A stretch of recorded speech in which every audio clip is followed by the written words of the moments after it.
Kung totoo ba na yung mga babae hindi kayang magawa ng sound effects na Armalite gamit yung bibig nila? Totoo pala talaga.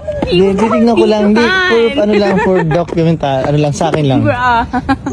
Kasi gusto ko malaman kung totoo ba na. Ano ba yung totoo? Ano ang tamang tunog? Eh, hindi ko muna sabihin yung akin. Pag hindi ko marinig, ikaw muna. Like, go.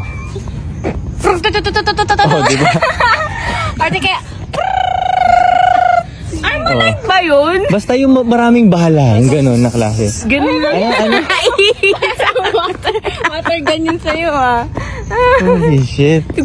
Totoo pala talaga. Totoo pala akala ko sa TikTok lang eh. Wow! Yun. Ulit nga! Wait, paano? Pagkatawa, ito gumawa ka akin na. Gusto ko, i-video mo siya, Rick. I-act mo, daddy. Barili mo siya.